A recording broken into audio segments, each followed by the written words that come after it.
Pueden tomar asiento.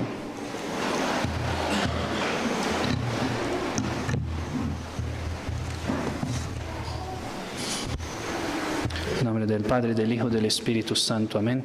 Dios te salve María, llena eres de gracia, el Señor es contigo. Bendita tú eres entre todas las mujeres y bendito es el fruto de tu vientre, Jesús.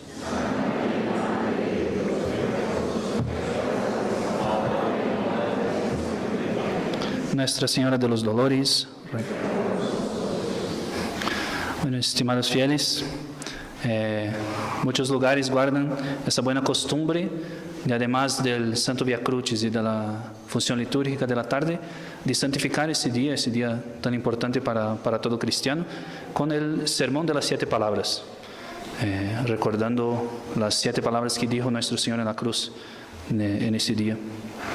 Mi intención hoy es hacer una simple pero dolorosa contemplación del crucificado.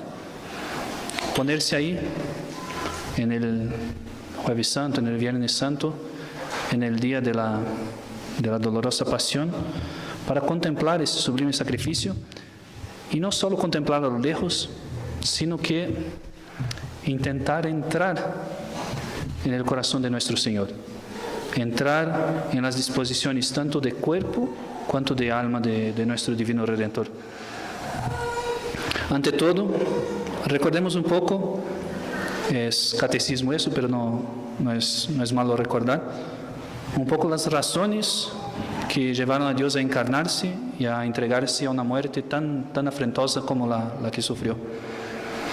Aunque nada necesitaba Dios de nosotros, para nada, era sumamente feliz, supremo, eterno, quiso por puro amor, y esta es la palabra, por puro y gratuito amor, crear los ángeles, crear el mundo, crear a los hombres, por puro amor.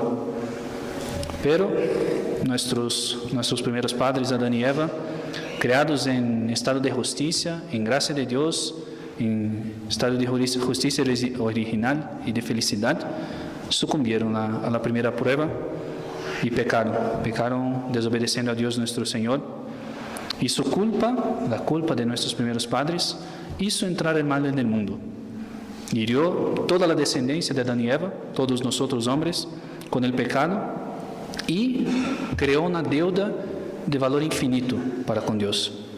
Un Dios justamente en ese momento irado. Con esto, con ese primer pecado, el pecado de nuestros primeros padres, con la entrada del mal en el mundo, nuestra naturaleza humana entró desde el principio en un dilema humanamente hablando infranqueable. Naturaleza capaz, la nuestra, de actos finitos y no meritorios sin la gracia, estaba cargada con una culpa y ofensa que necesitaba, por justicia, un acto infinito de reparación. Necesitaba reparar la gloria de Dios, una naturaleza creada, pequeña, finita, puesta en ese dilema. ¿Cómo resolverlo? ¿Y qué hizo Dios? El más sublime acto de amor posible y inimaginable. Ni todos los filósofos antiguos, ni nadie nunca pensó en un hecho tan grande como el Dios mismo hacerse hombre. Y se hizo. Nuestro Señor, para resolver ese dilema de nuestra naturaleza, tomó una naturaleza humana. Entonces era una persona divina, es una persona divina, Dios, con una naturaleza humana. Capaz, entonces, esa naturaleza, solamente esa, de reparar esa deuda que cargaron nosotros, nuestros primeros padres. Con razón, hay una oración que durante la misa el Padre bendice el agua, la gotita de agua esa que va a servir al sacrificio. Dice esa oración, con mucha razón: oh Dios, que creaste al hombre de manera admirable y de modo aún más admirable lo redimiste. La creación es una obra grandiosa, esplendorosa, pero mucho más aún la redención nuestra. Pero, muy verdadero todo eso, pero enseña la teología que un solo acto de Dios hecho hombre, del Verbo encarnado, cualquier acto de nuestro Señor Jesucristo, bastaba para reparar la ofensa de este mundo, de todos los hombres y de 1000 mundos si existiera. Un solo acto. ¿Por qué pues, uno se pregunta, por qué quiso sufrir tanto nuestro Señor, si un solo acto bastaba? ¿Por qué, por ejemplo, nuestro Señor no se quedó contento con la circuncisión? Porque además de un acto meritorio, ya había ahí derramamiento de sangre de Dios. ¿Por qué no se contentó nuestro Señor con un solo acto? Pongámonos nosotros en uno de los ejemplos más bellos de amor humano, el ejemplo de una madre.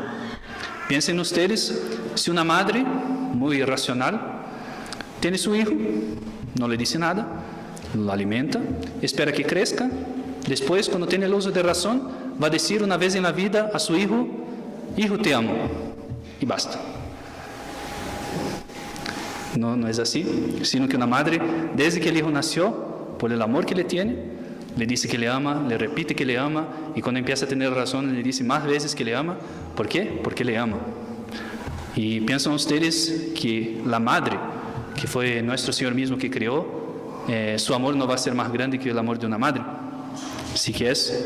Entonces, ese amor, nuestro Señor quiso demostrar del modo más sublime, no del modo suficiente, de modo sobreabundante.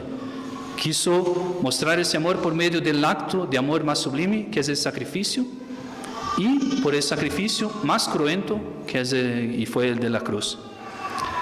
Y así nuestro Señor, con ese amor inmenso, nos invitó a amarlo del mismo modo, nos dio ejemplo de todas las virtudes en la pasión, abrió a nosotros, pobres pecadores, manchados con la culpa original, abrió a nuestro Señor las puertas del cielo, venció el demonio y nos redimió con el precio incalculable de su preciosísima sangre, a fin de que nos mantuviésemos libres del pecado. Dios, dice San Pablo, que es rico en misericordia, por el excesivo amor con que nos amó, estando nosotros muertos por los pecados, nos vivificó con Cristo. Y nadie puede decir, que Cristo no murió por él. Todos nosotros nacemos con la culpa original, y quien no nació, la Virgen Santísima, fue redimida en previsión de los méritos de la cruz. Y no solo, sino que en la cruz nuestro Señor ofreció el sacrificio por todos los pecados cometidos en el mundo y que se cometerían en este mundo. Todos los pecados, todos y cada uno. Cristo tenía presente en la cruz nuestros pecados particulares, no solo los que pasaron, nuestros, los futuros también. Y por ellos, por esos pecados, ofrecióse como víctima de expiación. Solo nos pide que nos acerquemos a esa fuente de gracia. Entonces, en la cruz, nuestro Señor, en el Viernes Santo, tenía todos nosotros presentes, no como género humano en general, sino particularmente yo, cada persona, nuestro Señor estaba con su alma presente en nuestra vida. Y por cada uno de nuestros pecados que hemos cometido, nuestro Señor se ofreció a Dios Padre. Ahora pues, teniendo en cuenta la universalidad de la redención de nuestro Señor, les invito ahora sí a contemplar un poco, recordando un poco los misterios de la pasión, a dónde llegó ese horno de caridad que es el corazón amado de nuestro Señor. Transportemos un poco en espíritu al tiempo de la vida mortal de nuestro Señor. Primero, empecemos con los padecimientos corporales. ¿A dónde llegó ese amor por nosotros? La cruz no fue nada más que la cima de una serie de suplicios ya empezados en el día anterior, desde su encarnación, pero especialmente en el día anterior. Primero, la dolorosa agonía del Getsemaní, la tristeza de Cristo y el horror por nuestros pecados que lo llevó a tal extremo de sudar sangre. Lo que llevaría ciertamente una persona a morirse por ese fenómeno, si Cristo no quisiese beber el cálice hasta el fin. Entonces, Cristo mantuvo su vida en esa agonía para llevar el cálice de su pasión y reparar todos nuestros pecados. Y además, ese fenómeno del sudor de sangre, explican los médicos, no solo agota a la persona físicamente, sino que deja la piel dolorida y mucho más sensible de lo que lo normal. Entonces, ese es el principio de la pasión de Cristo. Así se prepara nuestro Señor para ser entregado por nosotros. Se pone de manera a sufrir más de lo que una persona normal. Después, nuestro amado Maestro sufrió una serie ininterrumpida de sufrimientos, las cadenas con las que prendieron, tratándole como a un malhechor, los bastonazos, los golpes, los puñetazos, las bofetadas, las escupidas, tirones de barba, y luego de un arremedo de juicio, los sufrimientos de la cárcel en el Jueves Santo, la noche sin dormir, las gestiones de los inicuos procesos del Sanedrín, los procesos de Pilatos, los procesos de Herodes. Y enseguida nuestro Salvador, cruelmente flagelado.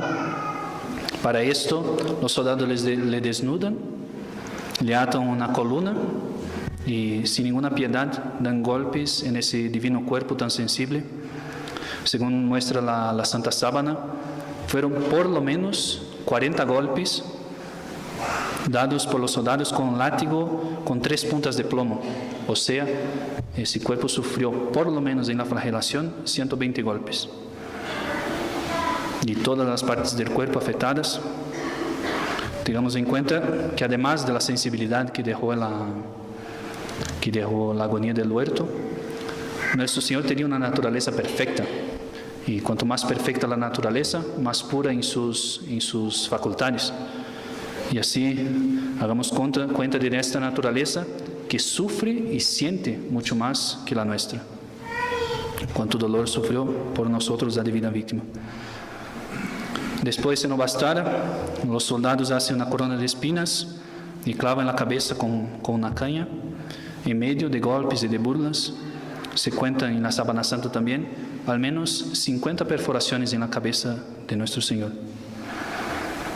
Terminado el juicio, nuestro Señor, con ese cuerpo ya flagelado, coronado de espinas,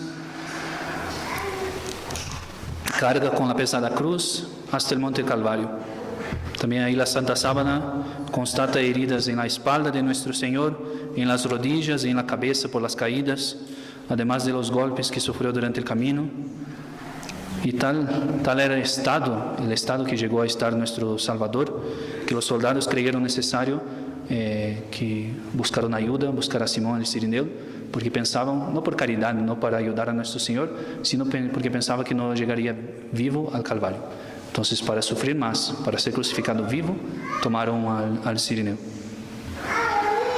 Al pie del Monte Santo, los mismos soldados quitan las vestiduras de nuestro Señor, vestiduras que ya estaban seguramente pegadas a las llagas, que fue un otro sufrimiento muy grande, tanto que un médico cirujano se pregunta cómo pudo sufrir solamente ese sufrimiento sin desmayarse, que tan grande debe haber sido el dolor que sufrió nuestro Señor. Y con esto llegó la hora de poner la divina víctima en el altar de la inmolación. Taladran sus manos, los pies de nuestro Señor, clavándole en el leño, y levantan su cuerpo en el patíbulo. En esa posición, en la cruz, nuestro Señor lucha entre el dolor de los nervios atravesados al hacerse fuerza para levantarse y respirar, porque si quedara colgado simplemente no logra respirar. Entonces, en la cruz, nuestro Señor, para levantarse tiene que hacer fuerza sobre los clavos. La corona de espinas que no deja enderezarse su cabeza, que tiene que quedar la cabeza inclinada, las espaldas esfoladas en el madero de la cruz, los calambres por la pérdida de sangre y el continuo desplomarse, cuando no más aguantaba sostenerse arriba de los clavos, se dejaba caer. Esta agonía duró 3 horas y nuestro buen Dios prefirió sufrir eso con tanta entereza que no quiso siquiera beber hiel y vinagre, que era una especie de narcótico que daban para aliviar un poco los dolores. Dice el Evangelio que Jesús, probándolo, no quiso beberlo.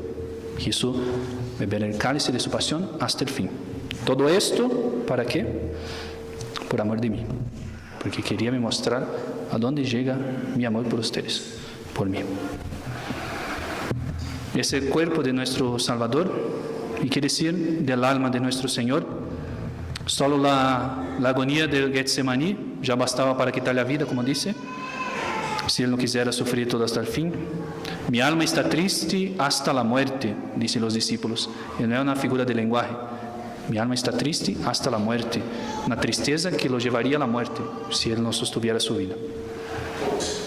Además de todo esto que vimos que sufrió en el cuerpo nuestro Señor, padeció en el alma el abandono de sus discípulos, de aquellos que por 3 años estuvieron con Él, viendo tantas cosas, tantos milagros, la traición de Judas, de uno de sus discípulos.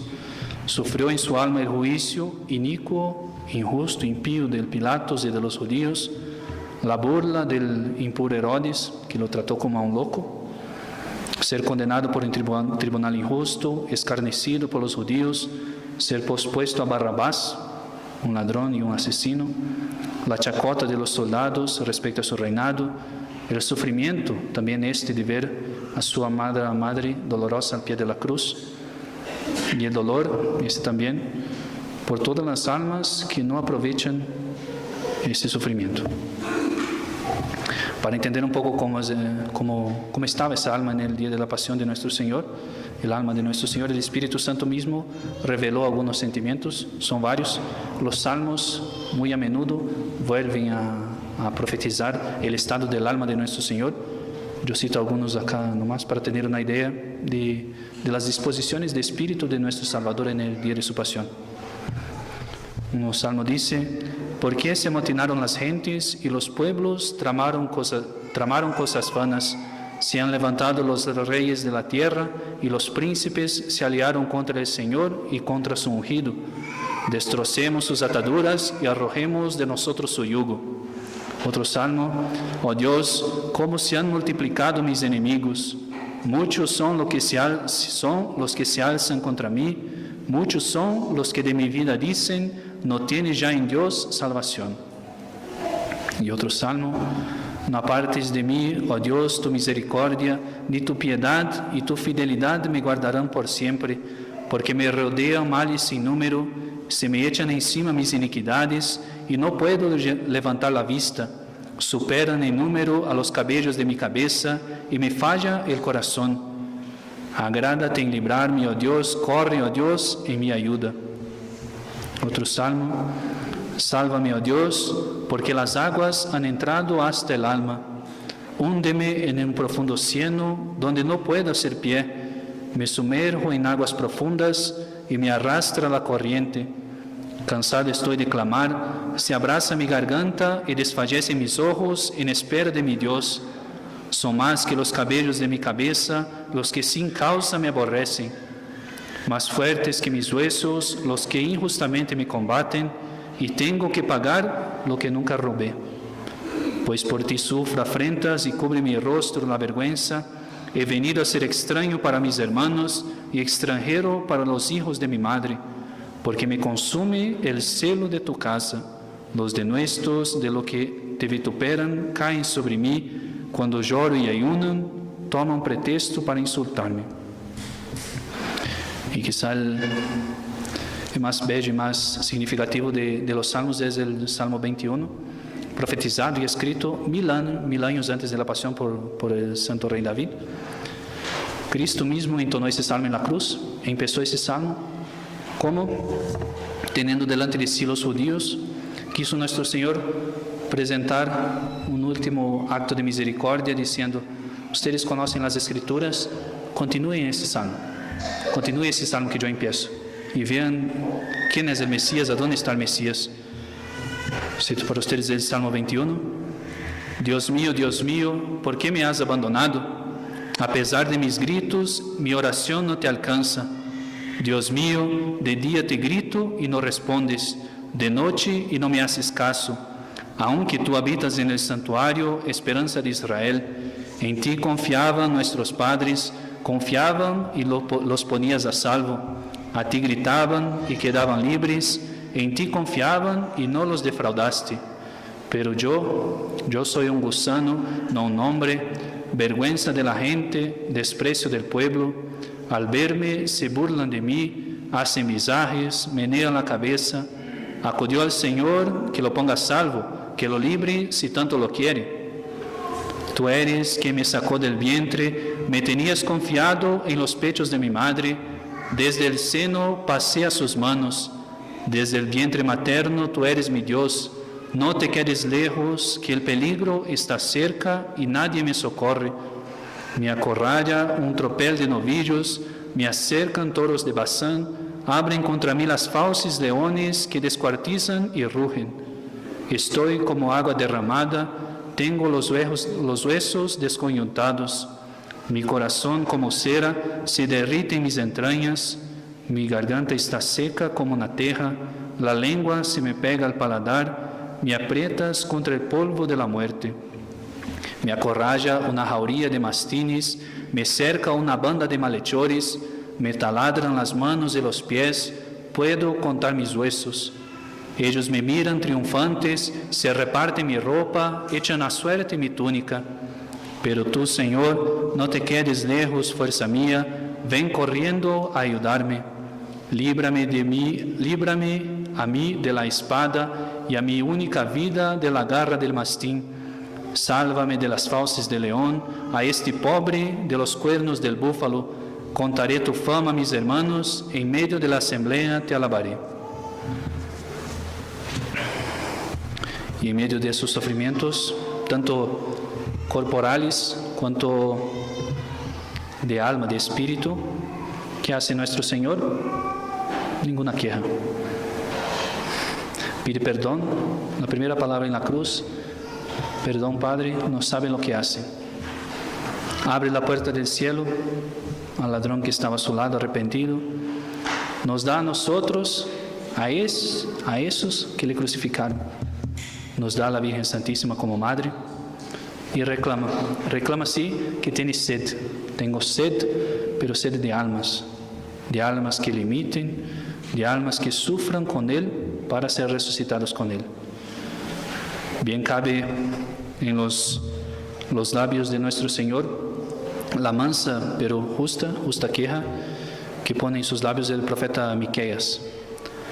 Populos meus, quid feci tibi, aut quid molestus fui, tibi responde Miqui. Pueblo mío, ¿qué te he hecho? ¿O en qué te he molestado? Respóndeme. ¿Qué te he hecho, pueblo judío?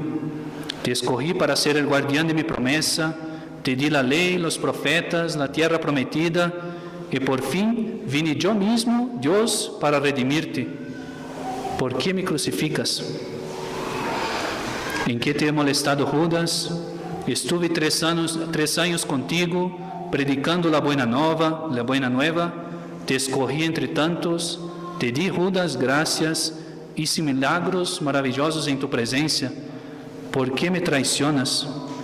¿Por qué me vendes por míseras 30 monedas? Respóndame, mis amados apóstoles, tantas enseñanzas, tantos milagros, el lavado de los pies, la promesa de la resurrección, la Eucaristía, ¿por qué todos, salvo mi discípulo amado, huyen de mi cruz? Pero esas quejas no se quedan solo allá, no se quedan solo contra los judíos, contra Judas o contra los apóstoles, sino que también contra nosotros. Pueblo mío, queridos fieles, yo, nuestro Señor Redentor, te he dado la vida gratuitamente. He sostenido esta vida que tienen hasta el día de hoy.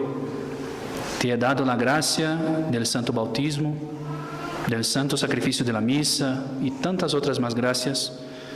¿Por qué me crucificas de nuevo con tus pecados, con tu falta de firmeza?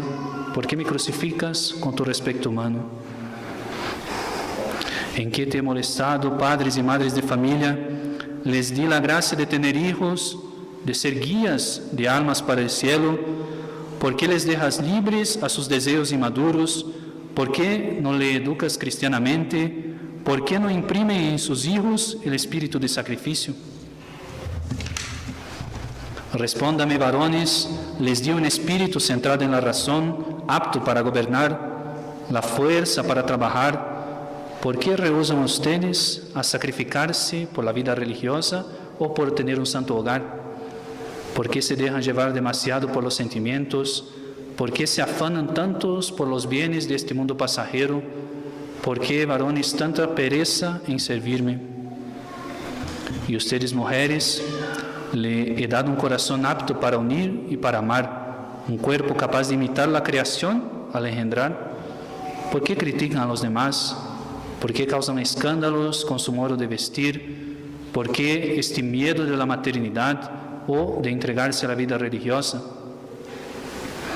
Populi meus, queridos fieles, les he dado el don más precioso, la gracia de tener hoy, en un momento de crisis tan profunda en la Iglesia, el santo sacrificio de la misa de siempre, la buena doctrina, los sacramentos. ¿Por qué, queridos fieles? ¿Por qué no comulgamos lo más que podamos? ¿Por qué somos tan tardos en confesarnos? ¿Por qué no dejamos la gracia de nuestro Señor hacernos santos? ¿Por qué no estamos, como la Madre de nuestro Señor, al pie del santo sacrificio que se renueva todos los días en nuestros altares? Queridos fieles, Cristo murió en la cruz, está crucificado por nosotros.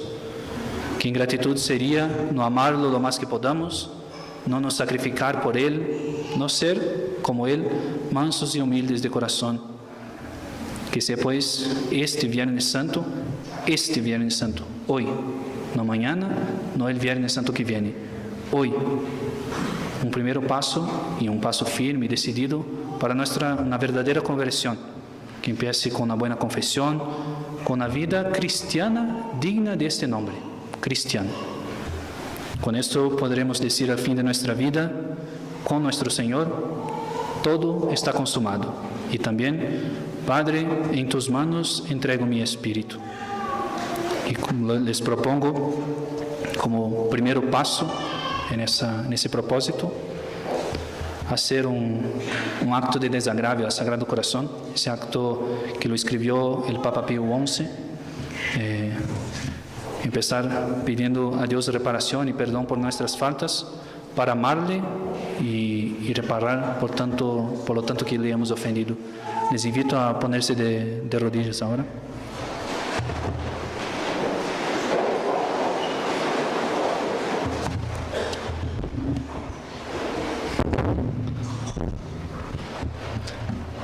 Oh dulcísimo Jesús, cuyo inmenso amor a los hombres no ha recibido en pago de los ingratos más que olvido, negligencia y menosprecio, védenos postrados ante vuestro altar para reparar con especiales homenajes de honor la frialdad indigna de los hombres y las injurias con que en todas las partes hieren vuestro amantísimo corazón. Mas, recordando que también nosotros alguna vez nos manchamos con tal indignidad, de la cual nos dolemos ahora vivamente, deseamos ante todo obtener para nuestras almas vuestra divina misericordia, dispuestos a reparar con voluntaria expiación no solo nuestros propios pecados, sino también los de aquellos que, alejados del camino de la salvación y obstinados en su infidelidad, o no quieren seguirlos como pastor y guía, o conculcando las promesas del bautismo, han sacudido el suavísimo yugo de vuestra ley. Nosotros queremos expiar con tan abominables pecados, especialmente la inmodestia y la deshonestidad de la vida y de los vestidos, las innumerables acechanzas tendidas contra las almas inocentes, la profanación de los días festivos, las execrables injurias proferidas contra vos y contra vuestros santos, los insultos dirigidos a vuestro vicario y al orden sacerdotal, las negligencias y horribles sacrilegios con que has profanado el mismo sacramento del amor y, en fin, los públicos pecados de las naciones que oponen resistencia a los derechos y al magisterio de la Iglesia por vos fundada. Ojalá que nos fuese dado lavar tantos crímenes con nuestra propia sangre.